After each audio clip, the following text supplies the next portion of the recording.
Nah, senyawa ionik. Kita masuk ke bahasan selanjutnya, yaitu karakteristik dari senyawa ionik. Senyawa ionik ini kalau misalnya atom-atom yang ada di dalam senyawa tersebut saling berikatan satu sama lain melalui ikatan ionik. Salah satu karakteristik utama dari senyawa ionik itu adalah senyawa-senyawa ionik ini umumnya memiliki titik leleh yang sangat tinggi dibandingkan dengan senyawa kovalen atau senyawa yang atom-atomnya saling berikatan melalui pembentukan ikatan kovalen. Kenapa? Ingat, salah satu tanda-tanda saintis muda seperti Anda, para mahasiswa MIPA, itu adalah kalau ada apa-apa selalu nanyanya itu, kenapa, kok bisa, ya kan? Nah, jadi gini, senyawa ionik ini umumnya memiliki titik leleh yang sangat tinggi karena gaya tarik-menarik antar ion positif dengan ion negatifnya itu sangat kuat. Sangat kuat dalam artian gini deh. Misalnya nih ya kita pakai contoh yang paling klasik dalam senyawa ionik yaitu garam dapur atau NaCl atau sodium klorida, natrium klorida. Jadi gini, NaCl itu ikatannya terbentuk antara ion Na+ yang mengalami gaya tarik-menarik dengan ion Cl-. Ya kan? Nah, sekarang saya nanya. Misalnya nih, Na+ di sini, di sebelah sininya ini adalah ion Cl-. Otomatis, jadi kan ada gaya tarik-menarik nih antara Na+ dengan Cl- yang di sini, ya kan? Nah, sekarang karena dia sudah mengalami gaya tarik-menarik dengan Cl- yang ada di sini, apakah kalau ada Cl-, kalau ada Cl- lain yang ada di dekat si atom Na yang ini, si atom Na tersebut tidak bisa lagi menarik ion Cl- tadi. Ya. Apakah kalau misalnya Na+ di sini sudah berikatan secara ionik dengan Cl- di sini, lalu dia kehilangan identitasnya sebagai suatu kation yang bisa menarik ion lain yang bermuatan negatif? Enggak deh, dia tetap bisa menarik Cl- yang di sini. Nah, jadi Na+ yang di sini selain bisa mengikat Cl- yang di sebelah kanan kita, ini sebelah kanan kita ya. Kalau ada Cl- yang di atasnya juga dia masih bisa mengikat Cl- tersebut. Yang di sebelah sini, atom Cl- yang ada di dekat sini pun juga akan mengalami gaya tarik oleh ion Na+ di sini. Makanya dikatakan bahwa gaya tarik-menarik elektrostatik yang ada di dalam suatu senyawa ionik itu dirasakan di semua arah deh. Jadi nggak hanya ion Na+ di sini, lalu dia saya cuma mau berikatan dengan ion Cl- yang ada di atas saya aja. Enggak deh. Atom Cl-nya ada di sebelah sini ya dia tarik juga. Atom Cl- yang ada di bawah dia juga ya dia tarik juga gitu loh. Makanya gaya tariknya itu ke semua arah. Oleh karena itulah, karena satu ion itulah tidak hanya mengalami gaya tarikan dari satu ion saja. Jadi satu ion Na+, gaya tarik-menarik yang dirasakan itu tidak hanya dari satu atom Cl saja, tapi dari beberapa atom Cl sekaligus. Tergantung ininya ya, tergantung ukuran ionnya. Karena gaya tarik-menariknya itu dialami dari segala arah dan tidak hanya berasal dari satu ion saja. Lalu struktur dari suatu senyawa ionik itu sangat kuat deh. Yaitu tadi karena dia diikat oleh banyak ion sekaligus. Sama aja kalau misalnya saya ada di tengah ruangan, kemudian ada satu orang yang menarik saya, dibandingkan dengan saya itu ditarik oleh dua orang sekaligus. Itu yang terjadi pada senyawa ionik. Gaya tarik-menariknya itu sangat kuat, yaitu tadi karena satu ion tidak hanya mengalami gaya tarik-menarik dari satu ion lain saja, tapi ya dia mengalami gaya tarik-menarik dari semua arah. Oke? Nah, tapi walaupun senyawa ionik itu memiliki titik leleh yang sangat tinggi, yang relatif tinggi, jauh lebih tinggi dibandingkan dengan titik-titik senyawa kovalen, senyawa ionik ini itu sangat mudah larut di dalam air, ya, di dalam air dan pelarut-pelarut polar lainnya. Tapi pelarut yang paling polar ya air ya. Tapi ya beda lagi kalau kita tidak membicarakan kelarutan senyawa ionik di dalam pelarut polar. Kita untuk topik bahasan yang ini kita membahas tentang kelarutan senyawa ionik di dalam air. Nah, masih ingat nggak kaidah likes dissolves likes? Yang serupa akan melarutkan yang serupa pula. Seperti yang kayaknya udah pernah saya singgung beberapa minggu yang lalu, kenapa air dan minyak tidak pernah bisa saling melarutkan satu sama lain. Jangan sampai jawabannya karena berat jenisnya berbeda ya, Dek ya. Tapi karena polaritasnya yang berbeda. Oke? Nah, air itu adalah merupakan suatu pelarut yang polar. Di sini H2O, di sini bisa kita lihat O itu memiliki elektronegativitas yang cukup tinggi. Ingat 3 unsur yang elektronegativitasnya paling tinggi, F, O, dan N. Fluor, oksigen, nitrogen ya. Nah, jadi pada molekul air, dipol negatifnya itu adalah atom O, sementara dipol positifnya ada pada atom hidrogen, ya. Nah, karena air ini merupakan suatu senyawa polar, water are polar compounds, air merupakan suatu senyawa polar, maka kutub-kutub, kalau saya ngomong kutub itu sama dengan polesnya ya. Karena air merupakan suatu senyawa polar, kutub positif dan kutub negatif yang ada pada air ini bisa menarik ion Na+ dan Cl- dari ikatan mereka satu sama lain. Ion Cl- muatannya, ya saya ngomong Cl- ya pastilah ya muatannya negatif. Ion Cl- itu akan mengalami gaya tarik dari atom-atom hidrogen yang merupakan kutub positif dari molekul air, ya kan? Sementara ion Na+, artinya dia bermuatan positif.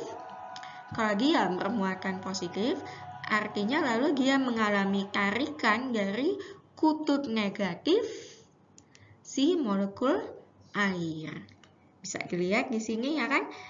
Ion Cl-nya ini dikelilingi oleh molekul air, di mana yang menarik ion Cl-nya yang berhadapan langsung dengan ion Cl-nya adalah kutub positif dari molekul air, sementara kalau Na+ kebalikannya, ya kan? Kalau Na+ ini kan muatannya positif, jadi yang mengelilingi dia itu adalah kutub negatif dari molekul air. Air adalah suatu senyawa polar dan oleh karena itu kedua kutub dari molekul air tersebut memungkinkan molekul air untuk menarik ion dari kisi kristalnya sehingga membuat ion-ion tersebut hydrated, terhidrasi.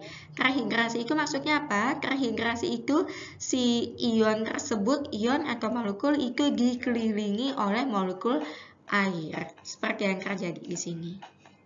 Oke? Baik. Oke. Karakteristik dari senyawa ionik lainnya yang juga penting itu adalah konduktivitasnya. Jadi senyawa-senyawa ionik itu umumnya akan dapat menghantarkan arus listrik apabila senyawa ionik tersebut dilarutkan di dalam air. Jadi senyawa ionik itu dapat menghantarkan arus listrik jika dilarutkan. Nah, kata kuncinya di sini. Jangan lupa. Dia dapat menghantarkan arus listrik. Senyawa ionik itu dapat menghantarkan arus listrik kalau misalnya dia dalam keadaan terlarut. Tapi kalau misalnya dia dalam bentuk padatannya saja, itu dia nggak bisa, deh. Dia tidak memiliki kemampuan untuk menghantarkan arus listrik apabila dia berada dalam bentuk zat padatnya. Ionic compounds cannot, sampai saya bold, saya italic gini loh, cannot conduct electricity in its solid state form. Jadi senyawa ionik itu tidak dapat menghantarkan arus listrik dalam bentuk zat padatnya. Kenapa? Supaya bisa menghantarkan arus listrik itu gimana, deh? Syaratnya harus apa? Arus listrik itu bisa dihantarkan kalau misalnya partikel bermuatannya tersebut bisa bergerak. Yang namanya saja menghantarkan, harus ada pergerakan, ya kan? Nah, kalau misalnya si senyawa ionik tadi berada dalam bentuk zat padatnya, ingat nggak? Tadi kan tadi kan alasan kenapa senyawa ionik itu memiliki titik gigih yang sangat tinggi adalah karena dalam bentuk padatannya tersebut si tiap-tiap ion positif maupun negatifnya itu kan saling berikatan satu sama lain dengan sangat kuat. Ion positif yang di sini diikat oleh ion negatif kiri, kanan, atas, bawah. Ya kan? Karena yang mengikat banyak, otomatis dia nggak bisa bergerak sama sekali kan? Nah, jadi bagaimana dia bisa menghantarkan arus listrik? Bagaimana si senyawa ionik tersebut bisa menghantarkan arus listrik? Kalau misalnya si ion-ion yang seharusnya bergerak ke sana kemari untuk menghantarkan arus listrik tadi, nggak bisa gerak dia. Ya kan? Dia sudah fix gitu loh, kayak posisinya diikat kiri, kanan, atas, bawah. Tidak berkutik, dia tidak bisa bergerak. Makanya, apakah senyawa ionik bisa menghantarkan arus listrik? Bisa, selama dia tidak berada dalam bentuk solid state-nya, selama dia tidak berada dalam bentuk padatannya. Loh, bukannya senyawa ionik itu terdiri atas ion? Iya, betul. Tapi kalau misalnya dia berada dalam bentuk zat padat, ion-ion yang menyusun senyawa ionik tersebut tidak bisa bergerak. Karena ikatan antar ion yang ada di dalam kisi senyawa ionik tersebut itu berikatan sangat kuat. Sehingga ion-ion tersebut tidak bisa bergerak untuk menghantarkan arus listrik. Beda halnya kalau misalnya si senyawa ionik tadi itu sudah berada dalam bentuk terlarut. Terlarut tadi gimana ceritanya, dek? Si ionnya ini ditarik dari berikatan antara satu sama lain oleh molekul air.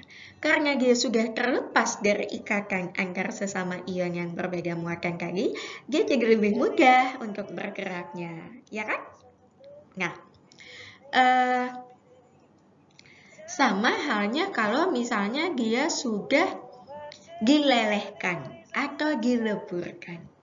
Pada saat kita meleburkan senyawa ionik, itu kita memutuskan ikatan antar ion yang berbeda muatan tadi. Kita memutuskan ikatan antara ion positif dan ion negatif yang menyusun senyawa ionik tadi. Kalau ikatannya sudah diputuskan, ya jadi mau kemana-mana juga enak gitu loh, bisa bergerak, ya lebih mudah bergerak untuk menghantarkan arus listrik, ya kan? Sama aja kalau misalnya kalian pacaran tahu-tahu putus, jadi lebih mudah kan, lebih gampang mau jalan-jalan kemana-mana saja. Oke. Jadi kalau misalnya UTS nanti saya tanya, apakah senyawa ionik memiliki kemampuan untuk menghantarkan arus listrik? Kalian jawabnya gimana deh? Ya, bisa. Senyawa ionik dapat menghantarkan arus listrik apabila dia berada dalam keadaan terlarut atau berada dalam keadaan dileburkan. Apabila dia berada dalam bentuk padat, maka senyawa ionik tidak memiliki konduktivitas karena senyawa interaksi yang sangat kuat antara ion positif dan negatif di dalam senyawa ionik tersebut sangat kuat dan tidak memungkinkan ion-ion yang ada untuk bergerak dan menghantarkan arus listrik. Oke? Sip. Oke, selanjutnya itu adalah energi kisi. Yang dimaksud dengan energi kisi, energi kisi, ada yang seringkali energi kisi itu dilambangkan dengan U. Energi kisi ini seringkali didefinisikan sebagai entalpi yang diperlukan untuk mendisosiasi 1 mol padatan kristal menjadi bentuk standar dari gas ion-ion penyusunnya. Jadi energi kisi itu adalah banyaknya energi yang diperlukan untuk menguraikan 1 mol kristal sehingga menghasilkan gas dari ion-ion penyusunnya, atau sehingga energi yang diperlukan untuk menguraikan 1 mol padatan kristal sehingga menghasilkan ion-ion penyusunnya yang berwujud gas. Nah, jadi sebagai contoh di sini, energi kisi dari NaCl adalah berapa banyak nih energi yang diperlukan untuk menguraikan 1 mol kristal NaCl hingga dihasilkan gas-gas Na+ dan Cl-. Berdasarkan hasil eksperimen, maka energi kisi dari sodium chloride dari NaCl itu adalah 786,8 kJ per mol. Energi yang diperlukan deh ya. Nah, kalau energinya diperlukan artinya reaksinya eksotermis atau endotermis diperlukan. Jadi kita menambah energi ke dalam sistem kita sehingga lambangnya positif, endotermis kayak ya. Nah, sebagai catatan, di beberapa referensi ini ada yang mendefinisikan itu justru sebaliknya. Sebaliknya, jadi berapa energi yang bukan diperlukan, tapi sebaliknya energi yang dilepaskan untuk energi yang dilepaskan dalam pengikatan ion-ion gas untuk menghasilkan 1 mol kristal. Karena kebalikannya, jadi energi yang dilepaskan, maka lalu nilai energi kisinya instead of bukannya bernilai positif, tapi jadi bernilai negatif. Ya. Tapi untuk konsistensi dalam mata kuliah ini saya akan pegang energi kisi itu nilainya positif deh ya. Karena kan kita ingin mendisosiasikan sesuatu. Nah, besarnya energi kisi dari suatu senyawa ionik itu akan sangat dipengaruhi oleh 3 hal ini. Ini sorry-nya salah ketiknya satu. Beberapa faktor yang menentukan besarnya energi kisi itu adalah yang pertama muatan ionnya. Semakin besar muatan ion, maka otomatis gaya tarik-menarik antar ion yang berbeda muatan tersebut, gaya tarik-menariknya akan semakin besar. Kalau gaya tarik-menariknya semakin besar, otomatis kita memerlukan semakin banyak energi pula untuk melepaskan, untuk memutuskan ikatan yang terjadi. Nah, kemudian energi kisi itu juga dipengaruhi oleh ukuran ion yang saling berikatan. Semakin kecil ukuran ionnya, energi kisinya itu akan semakin besar. Loh kok bisa? Kok kecil-kecil energinya besar? Ya kayak saya kecil tapi energi saya besar. Jadi gini, ini berkaitan dengan efek steric. Kalau kalian sudah pernah belajar tentang efek steric, tapi basically gini, semakin kecil ukuran ion-ion yang saling berikatan tersebut, otomatis jarak antar ion tersebut juga bisa jadi semakin dekat. Nah, kalau jaraknya semakin dekat, otomatis gaya tarik-menariknya itu juga akan semakin besar, ya kan? Nah, jadi ya, otomatis yang ketiga ini juga sangat make sense ya. Energi kisi itu juga akan dipengaruhi oleh jarak antar ion yang saling tarik-menarik tersebut. Kalau misalnya jaraknya semakin besar, jarak antar ion yang bermuatan tersebut itu semakin besar, otomatis gaya tarik-menarik yang dirasakan oleh ion-ion tersebut itu juga akan semakin besar. Kalau gaya tarik-menarik yang dirasakan semakin besar, otomatis energi yang diperlukan untuk memutuskan ikatan tersebut juga akan semakin besar. Perhitungan energi kisi, saya yakin ini waktu SMA udah pernah dapat ya. Bisa dilakukan dengan menggunakan data dari Born-Haber cycle semacam ini. Sebagai contoh misalnya NaCl. NaCl ini berapa sih energi kisinya? Ini karena dia bisa berasal dari beberapa proses. Jadi Na plus dan Cl minus. Na sebelum jadi Na plus, sebelum jadi gas ion Na plus, itu bisa berasal dari sini, yaitu satu atom Na dalam bentuk solid, dalam bentuk padatan, itu mengalami sublimasi, delta H-nya berapa, ya kan? Makanya di sini berubah dari S menjadi G, itu menunjukkan perubahan wujudnya. Kemudian diperlukan energi sebesar 107,7 kJ per mol. Kemudian mengubah gas Na tersebut dari bentuk atom menjadi bentuk ionnya, energi ionisasi yang diperlukan itu adalah 496 kJ. Kemudian itu baru untuk Na-nya saja. Sementara NaCl kalau misalnya, untuk Cl, untuk setengah mol gas klorida dirubah ini tetap menjadi bentuk gasnya, itu adalah 121,7 kJ setengah D.